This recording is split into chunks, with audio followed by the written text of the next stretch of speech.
they have lack of empathy, and people are generally kept around as long as they're useful to them. A large sense of entitlement. Anything else? Need for praise. So that would go under narcissistic personality and IPV. What if any? Yeah, I have all of that. So what if any traits would be requiring admiration? Would that fit into it? Yeah. Oh, yes. Requiring admiration need to be admired as part and parcel of narcissistic personality disorder. Yeah. Psychiatrists are ethically prohibited from evaluating individuals without permission or other authorization, such as a court order. That's the rule, right? Again, if you're reading that, then I have to believe you're not misrepresenting it.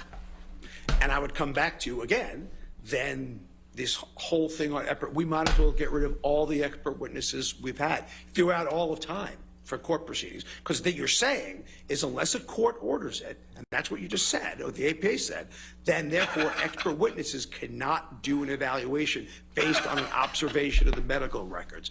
Insurance companies cannot do evaluations solely based on the medical record where their doctors rendering professional opinions. So at the end of the day, you are essentially saying that unless someone has directly evaluated it, this whole medical system we have, this whole legal system we have, is null and void. I'm not saying. No, yes, you are, sir. No, you are. Well, give me a second. Mulder? I'll give you more than a second.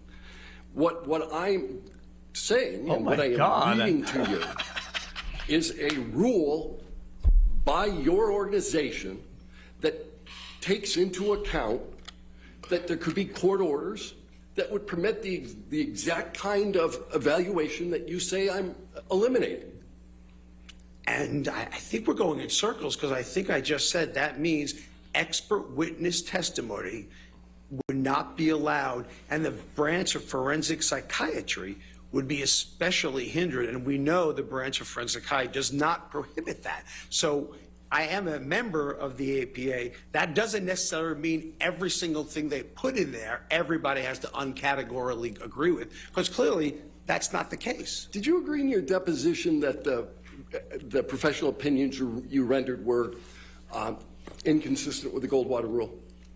Yeah, my first was inconsistent. If we're saying that if the Goldwater rule says, and I very much said that during deposition, that the Goldwater rule was made for presidents and public figures such as that, but regardless of that, because that's what it was made for. It's not made for Hollywood, but I'll even take that Mr. Depp's a public figure. What I'm saying to you is that the Goldwater rule is saying we cannot do any expert witness testimony in our field. That is exactly what the Goldwater rule is saying based on exactly what you read. And I'm just telling you what you are saying that rule encompasses. What I'm asking you, sir, is did you comply with the ethical requirements of the APA when rendering the professional opinions that you've rendered today? It is a requirement of the APA. It is not the requirement of the APA. Secondarily, so the answer is no? Secondarily, again, in order to not, we wasted our whole morning because there was an expert witness before me. There's an expert witness who's everyone brought in. So all I'm saying to you, that means the whole field of medical legal law is corrupt and unethical for engaging in an act that the APA clearly says we should not do. So if you're saying that, then the answer is yes, I'm agreeing with that statement. You're agreeing that the APA would deem your testimony and your professional opinions rendered unethical? I am saying you are saying that I'm an expert witness. I am saying as an expert witness, and solely as an expert witness, that guideline is permitting that from occurring. I would say then that the whole field of expert witness testimony, again, would be disavowed by what you are quoting in the Goldwater rule. And we know that's not the case, because if it was, we would not be allowed to do it. And you said the rule was for presidents, right? And that was initially for presidents, yes. Well, and the name of the rule came from that.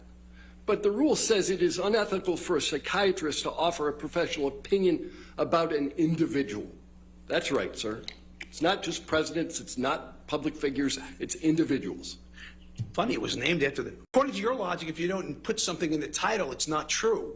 That's what you told me this morning, I believe, at my intimate partner violence. So what I would say to you then, sir, is that if you say this about an individual, again, any court would have to render an expert witness testimony invalid. Any doctor that reviews charts would have to render it invalid. Yeah, if they didn't analyze the subject directly. Interview patients directly, right? And that's a violation. So basically, you are saying that unless you do a direct clinical evaluation, then all of the fields just of don't do forensic long-range psychiatry analysis and all then? of managed care is no an shit. unethical violation because we are not seeing the presence. We deny patients medications all the time without seeing them. We deny patients treatments, unfortunately, without seeing them. And I'm on the receiving end of that. So the answer to your question, again, unless you were saying to me that all of this is unethical, which is what you are saying. This is how I'm interpreting what you are saying to me. That unless you do the evaluation directly yourself, therefore, it cannot be considered ethical. And I'm telling you how that's applicable to not just expert law, but also managed care. Applicable to multiple branches of medicine. Duration of hospitalization stay, they get evaluated. That kind of makes sense. Tell me where you want me to end this. Well, why don't we talk about what you just testified to? Because I didn't ask you anything about that. I asked you whether, under this rubric, under this principle of medical ethics, have you acted unethically? Yes or no? No. As an expert witness, I have not acted unethically. And if you want the jury to believe that expert witnesses are unethical, then I guess that's for them to decide. Yes or no, for them sir. to decide. Oh, no. Let's go to the next question. Okay. I think, started with the notion that this rule applies broader than diagnoses. It applies to professional opinions. I believe you just rendered quoted professional opinions relative to narcissistic personality traits, haven't you, sir? Relative to Mr. Depp. Again, I believe you just commented on what it takes to do in a psychiatric evaluation to establish a diagnosis. I'm almost certain that's what you said. And maybe I'm wrong. Maybe you didn't say that, but I'm sure you did.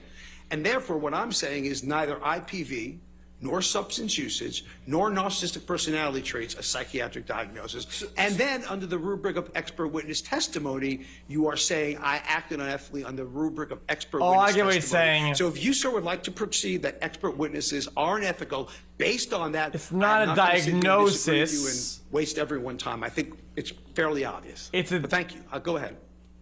These were your words. It's an observation, so it doesn't fall under some of these rules. It's still professional opinion, though, which kind of falls down into that category, I would assume. I don't know. Maybe we can... That was pretty easy. Go ahead. All right, Doctor, you're going to have to just answer the questions. Okay. Sorry about that. Getting into it. You need to just answer the questions. Okay. Always getting... You are not rendering any diagnosis whatsoever of Mr. Depp today or ever. Uh-oh. Holy... 5-second stun. No, I probably would 6 seconds say to you stun. that certainly I would not say narcissistic personalities, or I would say traits. Certainly, from what I have read, intimate partner violence is not a diagnosis. So the answer is no for that.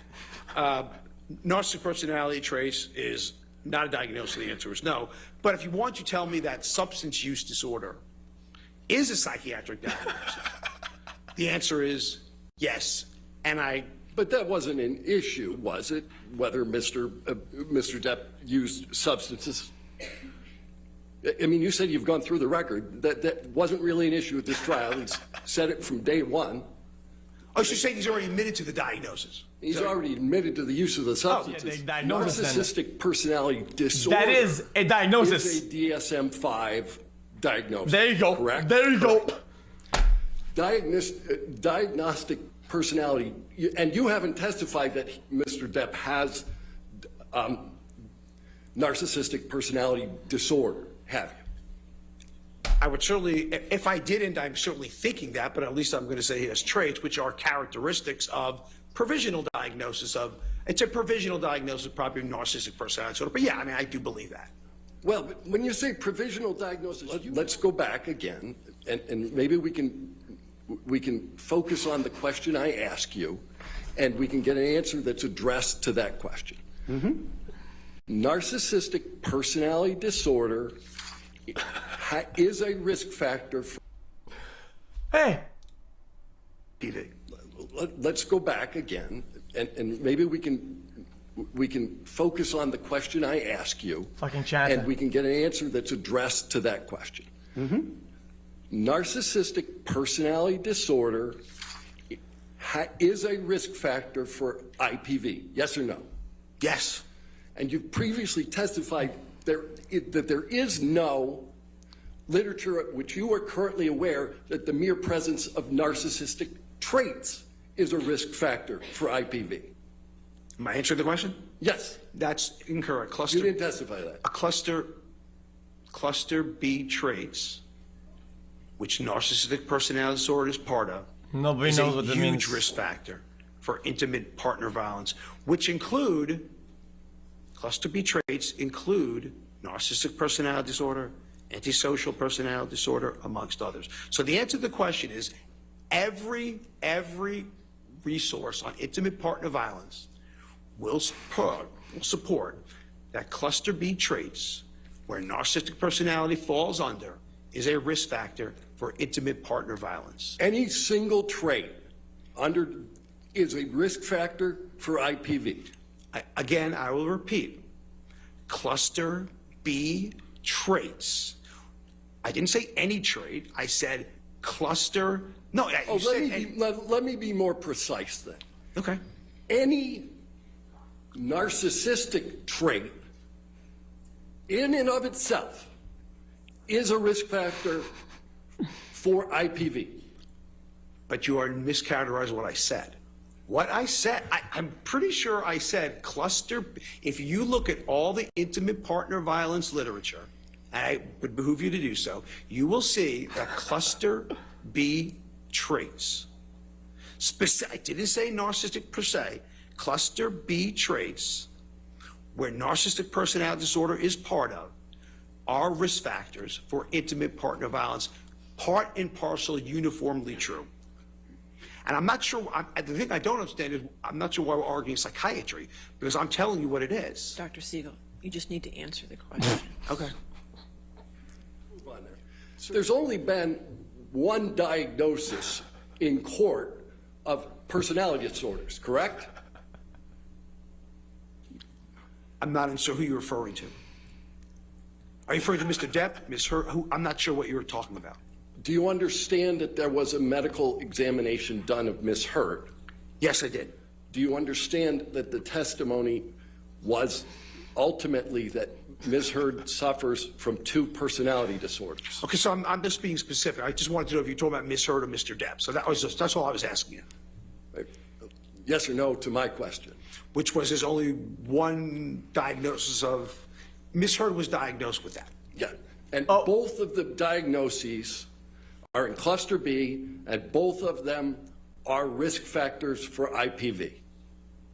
Both those cluster B things are, I'm not allowed to comment on the testing, so therefore, all I can say is that cluster B traits, and I'll tell you what they are. Why, he's applying all the ones against him, which was against her. One, I don't. But those against him are long range, so they don't count as much. Absolutely, there were cluster B traits Ms. Hurt had. Absolutely, Ms. Hurt had. Given that you've testified to it before, let's move on to a new question. Okay. You rendered an opinion about Mr. Depp's purported cognitive impairment. Yes. Yeah. What do you use as a baseline? Long range. A baseline for processing speed? Yeah, for analyzing Mr. Depp before you watched his deposition. What do I use a baseline for that? Yeah. I mean, I guess my baseline would probably be how I've seen him interact in public. How I've seen him interact with others. I've seen him interact in media. I've seen him interact and his process speed is certainly not. And that's literally slow. gold. I've seen him do commercials. That's literally His gold process water. Speed was not slow. What? At deposition, didn't you What say the that fuck? what you did was compare Mr. Depp's performance in lots of pirate movies against his deposition He's testimony? gold watering it. What I said was I've seen Mr. Depp do apology ads. I remember he did an apology ad with Bad Dog with no delay in process speed. I've seen him interact with the media regarding to that. I saw no delay in processing speed. All I'm saying. Let me ask you about pirates, though. You compared pirates to the to the depositions given in this case. Then I apologize for what I said. Then I misspoke. You misspoke? You didn't make the comparison? Right now, just a second ago? Just a second ago, I may have said that I misspoke. I apologize, I misspoke. Okay. Because you know you can't compare pirates to sworn testimony, right? Yes. Okay. But you can, but as an aside, you can judge someone's processing speed at any time. Like I'm judging yours right now, you're judging mine. We all judge processing speed as a baseline because of what we know about each other. I would say your processing speed right now is not slow. Media is media. So, I could be acting. Speed, I'm just saying to you. I could be acting to gain sympathy or. So, but no, any of Mr. Depp's other portrayals in movies, did that affect your analysis of processing speed? Only I've seen him interact on interviews, and that was it. Right. When he wasn't in movies. In pieces of media, which is Willy Wonka art. Doesn't matter to you. You see him in that movie, Charlie and Chocolate Factory? Did you look at that one when you were comparing his processing speed? Do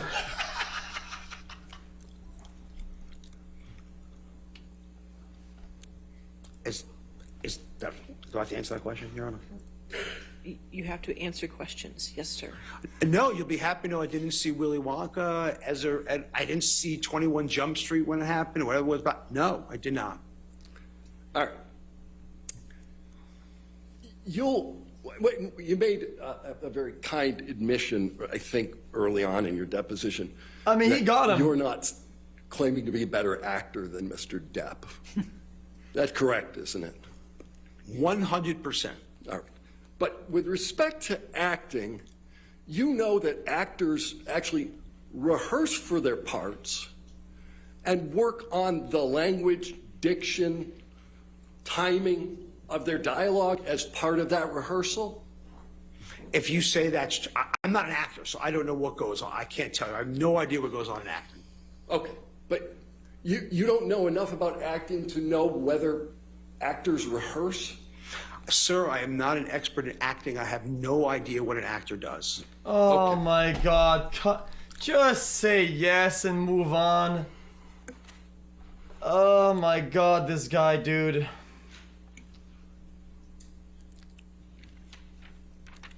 During your deposition, what were the circumstances under which you decided to call Mr. Depp an idiot? Under somebody call Mr. Depp an idiot? Yeah, you called Mr. Depp an idiot in your deposition. Why? Okay. So I think it was in the context. I think it was in the. You probably should read the context of it because I think the context was, and I'm trying to think back. Okay. And what I thought it was related to was if you're coming to some deposition, okay. And again, I'm thinking back. So you have it in front of you. I don't. So I'm thinking back where he's coming in from Europe for a deposition, video deposition that he gave, and he took it overnight the night before. And what I think I said was that if you're going to do a major thing to a trial that you're involved with, I think you'd be an idiot to come in the night before. All right. So I didn't call Mr. Depp an idiot. I certainly called that planning an idiot. I didn't call him an idiot. So the words, so I mean he's an idiot, are mistranscribed? No, I'm sure, again, if I said it in that, if you're just reading one line, one snippet, I'm sure it was in the context I just said. But again, you have it in front of you, I don't. Yeah. Is idiot a professional opinion? I wasn't rendering professional opinion. Yeah. No. Is it a psychiatric opinion? That is what he's asked to do, though. How does it follow the? Well, you just said that I'm not rendering a professional opinion. I just said idiot. That's not a. No, so idiot is not a professional opinion. Mm-hmm. Is it your practice to describe people as idiots? In my practice, in my practice? No, I don't describe my clinical cases as idiots or patients as idiots or victims Oh my God, as this is idiots. cooked No, up. sir. But you sat for a deposition in this case and described the plaintiff as an idiot, correct? You gave me 9 hours of deposition, and if I said the word idiot, it was an idiot in planning. It wasn't making him an idiot. I don't know Mr. Depp's IQ. I don't know his overall functioning. So therefore, if I said it, it was an idiot in planning, which is what I meant to come across as. All right. So you did say you don't know his overall functioning, but you made some testimony today as to some evaluations you made relative to his functioning. Oh, dude. You would agree with me that it's probably a good idea to think about the questions that are asked you in a court proceeding before answering. I'm trying to understand how you got to this notion of cognitive decline. And I thought it was based at least in part on the manner in which he testified. I'm sorry, what? On the manner in which he testified. On the manner, I'm sorry, I'm not being difficult. I can't hear. I'm sorry. On what? I was asking you about the cognitive decline testimony that you made. Yes. And it was my understanding that at least a portion of that testimony that you rendered was that you derived some evidence of cognitive decline from the way Mr. Depp testified. Yes. Okay. And that's what I said, yes. Right. And so all I'm asking you is, don't you think it's a good idea when you're in the middle of a court proceeding to answer questions carefully? Again, professionally, we diagnose patients with a neurocognitive disorder by gross evaluation all the time with cognitive. On the thought that, again, age normal controls, I'm just saying, age normative controls does not put a 58-year-old gentleman at that processing. That's all I'm saying. That's all I said. And you derived this without ever once talking to the man. Me directly talking to him. Because we know how I derived it. So you're talking about me directly talking to him? Yeah, you never talked to him. I've never talked to him. Right. And this exam you gave. Wow. Well, you did talk about Dr. Blaustein, right? Yes, sir. And you understand that the entirety of Dr. Blaustein's medical records are 12 pages of handwritten notes. The important part was what I said. For me, as an example of cognition, which I'm trying to prove, which is what you asked me, the important part was what I said. And that was irrefutable. The important part is that he gave the mini mental status exam? Yes, sir. All right. Let's talk about the mini mental status exam. The mini? Scored on a 30-point scale, right? Yes. All right. And it's an exam that basically is most often used for, what, Alzheimer's, dementia, those kind of testing? It's an exam that tests cognition in all psychiatric illnesses, not just Alzheimer's. It was made for dementia for Alzheimer's, but is the standard, has been the standard for testing cognition in all psychiatric illness, substance use disorders included. Okay. Now, there is an element of that exam that requires drawing, correct? Yes. So you don't know what drawing Mr. Depp did or whether the drawing should have been fully scored. I wasn't questioning his visual spatial perceptual skills, which is what that does. Right. And you don't know what score Mr. Depp received on the exam.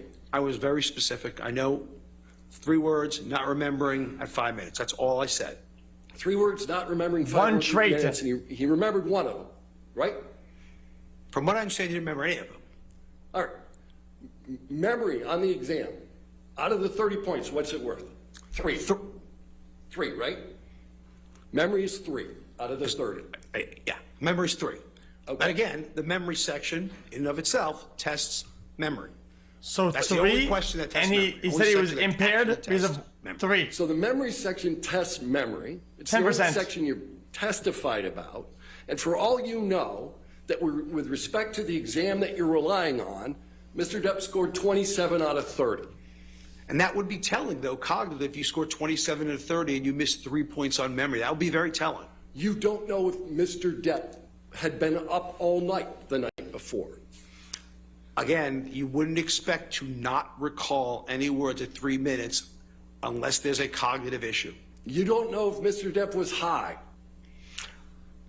And again, now that's, again, now that could affect memory, but I'm not refuting that. I'm not refuting that at all. He could have been high, he could have been drunk, he could have been using cocaine. It's why you would make a conclusion if you would have controlled. So ultimately, you have no idea what state Mr. Depp was in at the time he took the exam that you're relying on.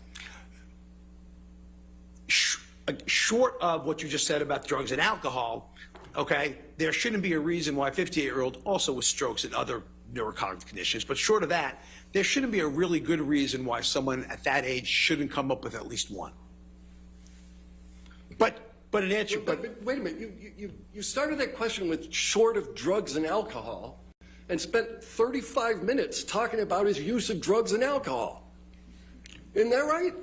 Oh, I'm agreeing. I thought I agreed with you. I think I agreed. I said that drugs and alcohol can absolutely affect cognition. I'm not, especially memory. I'm not sure if that's a problem. I agree with you on that. All right. So you don't know, one way or the other, how he scored on the exam. You don't know whether he was at the time on drugs and alcohol, but you're going to rely on it in your testimony to say that he's cognitively impaired. This is pretty good, actually. Which is what we do in clinical medicine, sir. Okay. What? You rely on tests that you don't know when it was administered, you don't know the score of the test, and you don't know the state of the person being tested, but you're going to rely on it anyway. You said what? Again, if we had to know every test, when people get the mini-mental state exam, we have no idea clinically if they are high, wasted, stoned, stroke. We have no idea. So if you're going to say that, that means everybody needs a drug test before they do a mini-mental study, and that's not the standard of care. And I think you know that. So. But again, we're talking about people in general. You don't know anything about any particular individual as to whether anybody's going to commit IPV. If statistics follow through, all we can Just say concede. is more than 50%, 7% it's not, will. If you combine more it's respect not that big of a have, deal to concede the point. It's not. Who cares if he's right? It's a probability. Once, that might not correlate. You're trying to say he's guilty if you smoke it of doing something because he's in a higher chance than not in a medical probability. Individuals here. You either that is such a stupid medical conclusion. If you're smoking. Right. You either commit IPV or you didn't. What are you talking about? I mean, yeah, you either did or you didn't, yes. Right. What's the normal dosage of ecstasy for people who use ecstasy? Again, I couldn't tell you the quote-unquote normal dose because, honestly speaking, no one knows what they're getting when they're using it, right? It's not regulated, so. But the effects of ecstasy enhance sense of well-being?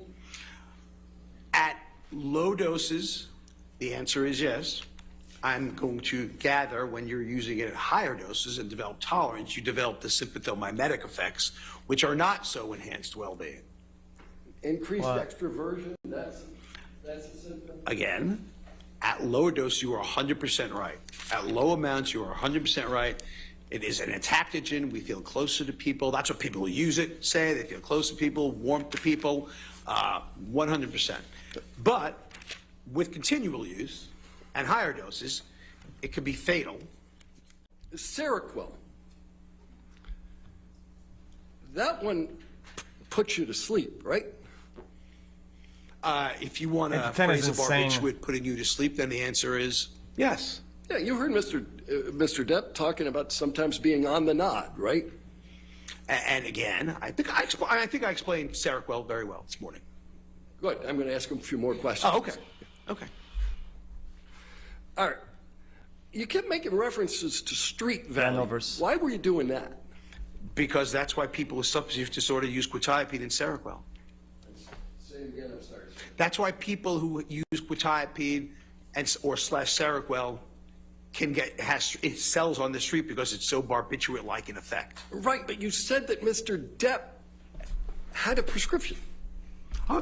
There are many substance use disorder patients who have prescriptions for Adderall and quetiapine from their doctor, and that doesn't mean they're not getting high out of it. That doesn't take much. Doctors like to believe what patients have to say. They're not going to go in there being expert witness testimony.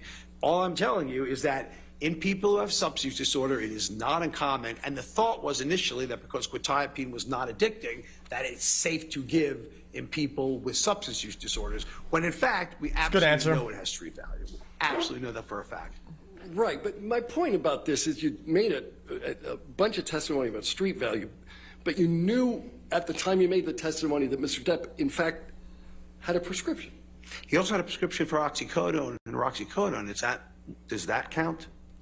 Because that's also probably not a good thing. Read the testimony of Mr. Wyatt, who told you what was being pumped into that earpiece? Yeah, I mean, if I remember right, I mean, I think it was lines, right? No, it was music.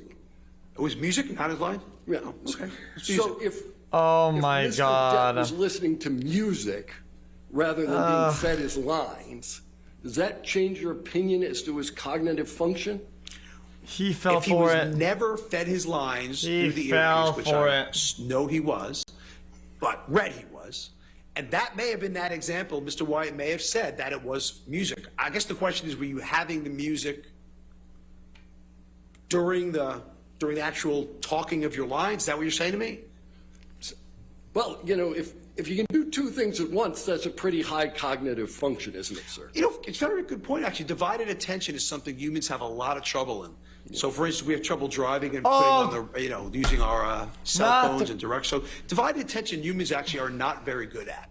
I'll put that out there. But Mr. In general, not just Mr. Depp, in general. But Mr. Depp is pretty good at acting. You acknowledged that early on. Absolutely. Well, better than me, so I know that. Because you don't act. In fact, you don't know about acting. You're right. I have no idea about acting. And you don't know how prevalent the use of earpieces are in acting. Again, I know nothing about acting. You know whether Marlon Brando used an earpiece? Isn't he dead? Yeah. So the answer is no, he does not use Oh one. my God. No, I used the past tense. What the fuck? Again, I know nothing. I will concede to you, I know nothing about acting. I will concede to you 100%. If that is the standard and people are done that's acting, then I apologize and that was wrong on my part. If that's the standard, I'm wrong. I don't know. Okay. Let's go with that. No further questions. All right. Absolutely bussin'. All right, let's go ahead and break for lunch then, ladies and gentlemen. Again, do not do any outside research. Do not discuss your testimony with anybody, okay? I think it's kind of hard not to be biased at this point. Is it even called biased? I mean, you're not even really biased because you're kind of like watching the whole thing from the beginning. You're almost like kind of like you're a jury of your own, right? So I guess when I say unbiased, my point is I'm trying to look at each piece of evidence objectively. So I'm not going to look at a piece of evidence that Amber's side comes up with and then try to justify how it could make sense from Johnny's side. I feel like that's what I mean by a biased perspective of viewing. Does that make sense? Okay, so do you think that he cut his own finger or that she cut his finger off? I didn't get to watch the beginning of this trial where I really, dude? They showed the photo or something, right? Go ahead. Tell me what happened, or the proof as to why it was one way or the other. Well. The top of his finger was cut off, but also the underbelly of his index, right? Because from the evidence that was given to the dude who made the examination, he had his hand flat down on a table. Look like a machine if you want to see them. Just like so. Like it was more like this. Right? With the fingers hanging off the table. Right? Right? Yeah? Which, if the ball was coming at an angle, right, makes much more sense. Yeah. Since the underbelly was cut off. Yes. Because now it's not protected by the by the desk. Yes. Right? Mm-hmm. But the dude was really adamant about the like his entire point was consistent with having his finger on the table. So whenever they brought up the fact that it was off the table, they was kind of like, oh, okay, well, it was just a lack of precision, which I think was a little bit disingenuous, because the main point of the defense is that the laceration or whatever couldn't have happened in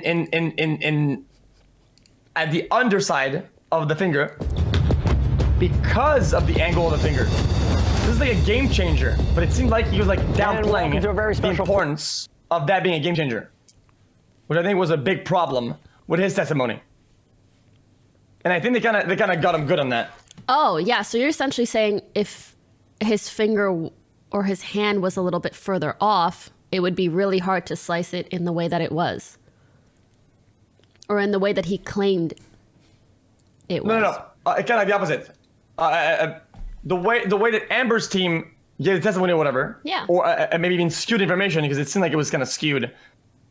They say it was flat down on the table, when in fact it was off the table.